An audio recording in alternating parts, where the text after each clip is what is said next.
Hey folks, before we start, just want to say a really quick thank you to Squarespace, who are sponsoring this video. Much as we absolutely love Star Trek, there is no questioning the fact that some moments leave us scratching our heads, or shouting to the sky, or in a situation where my mum has said I'm not allowed to watch it around the house anymore because I get a bit involved. The original article that this video was based on was written by the wonderful Marcus Fry. I, however, am Sean Ferrick for Trek Culture, and here are 10 more frustrating Star Trek moments. Hi, I'm Duncan Rillick, no relation, and I collect goods from before the burn, and I'm going to pass them on to you! Ever wanted to play the game but temporal laws prohibit your chances? Ever want to sharpen your teeth like Klingon ancestors? Do you want to experience the taste of real Romulus ale? Not that Navarre crud. Well, today is your lucky day! Thanks to Squarespace, you can now order any of my goods from anywhere in the galaxy with super fast spore shipping. Squarespace has helped me to set up the website Relics by Rillick, no relation. It has allowed me to set up blogs that I can use to let you know about my latest expeditions, and also I can embed socials so that I can share pictures from my expeditions, and then I can include you on mailing lists about my expeditions.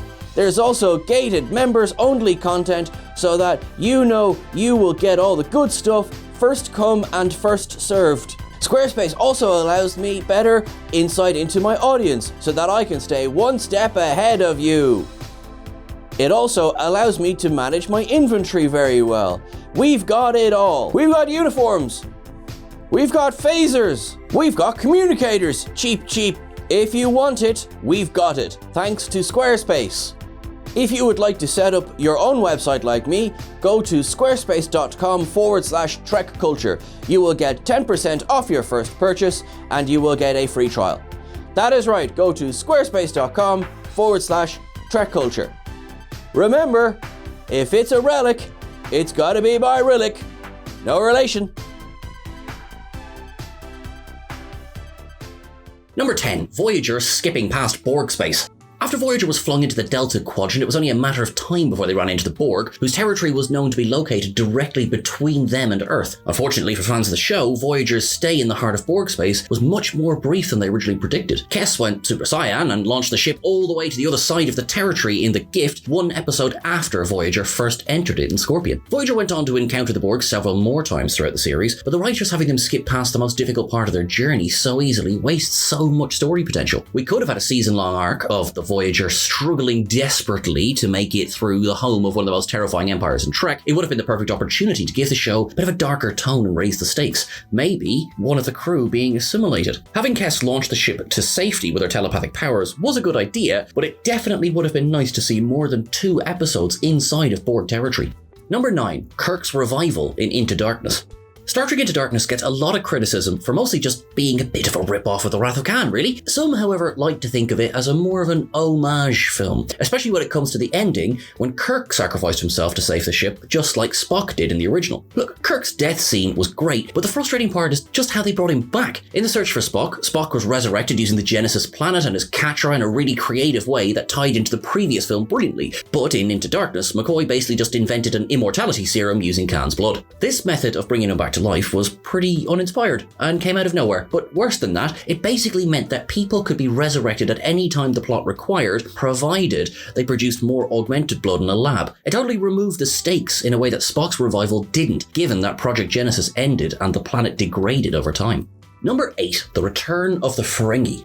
Some fans were pretty upset with the redesign of the Klingons in Season 1 of Star Trek Discovery. They were now hairless for some reason, had giant elongated heads, and looked more like generic reptilian aliens from another TV show. Some of these changes were rolled back a bit into the second season, like for example their hair came back and it was explained that Klingon warriors sometimes shave their heads in times of war, something that strangely didn't see much of during the Dominion War, but it's neither here nor there. Star Trek Discovery then made another change that got people up in arms. Season 4 of Discovery gave us a few scenes with the Ferengi that looked much closer to Andrew Probert's original design of the Ferengi. Whereas the Ferengi we were used to seeing on screen had smoother features and skin, apart from the oldest ones like Zek, these ones had a more spiked ear and were a bit more lined. Again, the fandom was a little bit up in arms. Some liked it, some hated it. Some were like, oh, you're changing things for the sake of changing things. Others were like, yeah, but that's in the very first sketch. Really, it's just one of those watershed moments in Star Trek that, once again, people get really frustrated about or love, depending on the day of the week.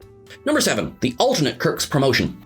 Something odd that you might have noticed about 2009 Star Trek and the other alternate universe films is that all of the main cast came aboard the Enterprise at way younger ages than their prime timeline counterparts from the original series. Kirk was particularly quick to move through the ranks. He went from a cadet to captain of the Federation's flagship, all because of his work defeating Nero and saving the Earth at the end of the 2009 film. Problem is that plenty of other characters in the film, like Spock and Scotty, helped just as much or more than Kirk, but got way less credit. Beyond that, we've seen characters get promotions for exceptional work, but never go straight from a cadet to a captain, which would normally take a decade or two of service. Number 6. Seeing inside the Q continuum.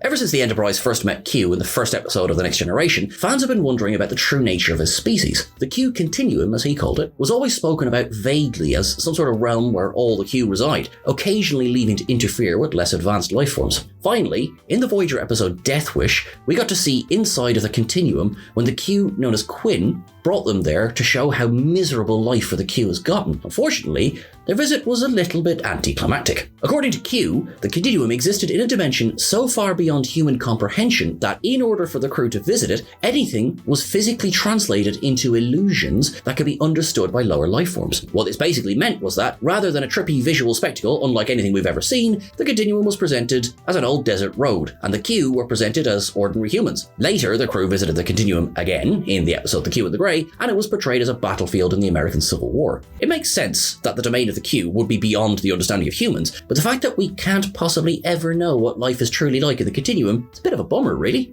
Number 5. Riker being confused about gender-neutral language in the 24th century.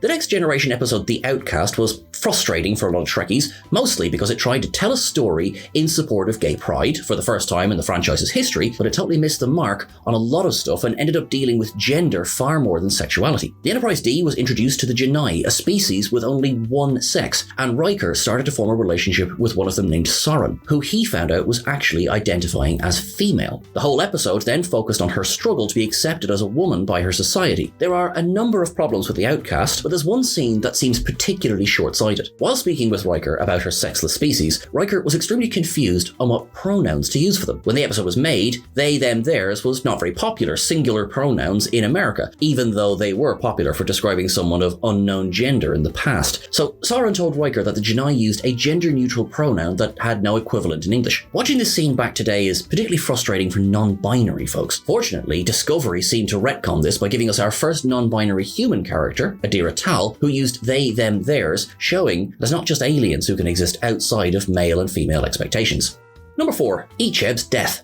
A lot of old Trekkies can criticise new Trek for being too dark and depressing, specifically Discovery or Picard. Some take this too far and decide to write these shows off entirely, which is a bit of an overreaction, but there are times when even the biggest supporters of the new Trek era have to see where the haters are coming from. Specifically, ICHEB'S death scene from Star Trek Picard was one of those brutal and abrupt deaths of a major character in Trek history. ICHEB was the only one of the Borg children recovered by Voyager who came back to Earth with the rest of the crew. He was an extremely intelligent young man with a passion for helping others and a bright future ahead of him. Then, after decades of wondering what happened to him after reaching the Alpha Quadrant, we were giving a scene of him screaming in agony as someone ripped out his eyeball to harvest his Borg implants for sale. To make this even more awful, 7 of 9 discovered him and decided to end his suffering. The scene was meant to show how 7 had changed into an emotionally broken vigilante, but ICHEB'S death just came as such a surprise. It was definitely a good way to give 7 more of an edge, but it would have been nice to have had some build up to the death scene. It just feels like the writers threw away his character for 7's sake.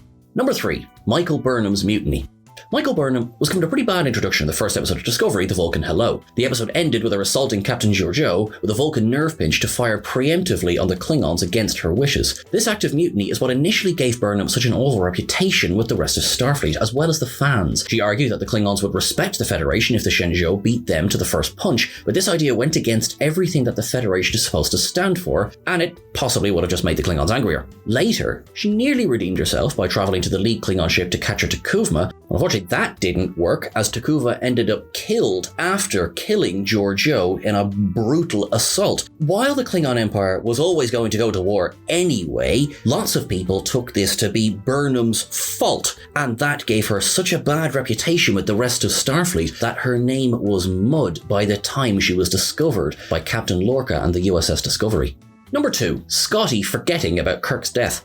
Fans were pleasantly surprised to see the return of Scotty from the original series in the Next Generation episode Relics. After a ship was damaged, he saved himself by sending his body through the transporter, but didn't direct it to anywhere, so he was stuck unconscious in the pattern buffer for over 70 years, until the Enterprise D found his ship and revived him in the 24th century. It was awesome to have Scotty return and react to his new life in the future, but there was one scene in Relics that's quite frustrating for fans really who care about continuity. When Scotty first learned that he was rescued by the Enterprise, he didn't know so much time had passed and said that he thought Jim Kirk himself came looking for him. Of course, there's one problem. Kirk was believed dead when he was lost in the Nexus in Star Trek Generations, and Scotty was present on the Enterprise B when it happened. Generations, of course, came out about 2 years after Relics, but the thing is, Ronald D. Moore was involved in writing both stories. Now, just make Scotty seem like a bit of a jerk for forgetting about his friend's death. Of course, they do talk about that 0.00003 degradation, so all's fair? Number 1, SETI Alpha what now? There were a lot of problems with the beginning of The Wrath of Khan, an otherwise amazing film. Pavel Chekhov and other crew members of the USS Reliant were sent to SETI Alpha 6 to survey a supposedly lifeless planet for experimentation with the Genesis device. While exploring the circus, Chekhov and Captain Terrell encountered the wreckage of the SS Botany Bay, Khan's ship from Space Seed. Despite the fact that Walter Koenig hadn't joined the cast yet when Space Seed was filmed, Khan immediately recognized Chekhov. There's actually a different part of the scene that's even more annoying. Khan explained that the planet they were on was, in fact, SETI Alpha 5, the planet that Khan and his fellow augments were left on at the end of Space Seed. Apparently, SETI Alpha 6 exploded and devastated the already harsh environment of Khan's planet. Yet, it's unexplained how a planetary explosion could be missed by the Federation, especially since they know that a group of the most dangerous humans in the universe settled in that same system. One would also think they'd return to check on the augments. You kind of can't be mad at Khan for being frustrated here. Now, that's everything for this list, and if you reckon there's anything more that we missed, let us know in the comments for a potential third list. And again, thanks so much to Squarespace for sponsoring this video. Don't forget to head to www.squarespace.com/trekculture for a free trial and 10% off your first purchase. You can catch us over on Twitter at TrekCulture, and you can catch us on Instagram as well at TrekCultureYT. You can catch myself at Sean Ferrick on the various socials. Make sure that you look after yourself till I see you again. Make sure that you live long and prosper. To our friends in Ukraine, stay strong, keep fighting, and to our friends in Iran, you inspire us daily with your bravery. Everyone, have a wonderful however long it is. So I'm talking to you again. Make it so.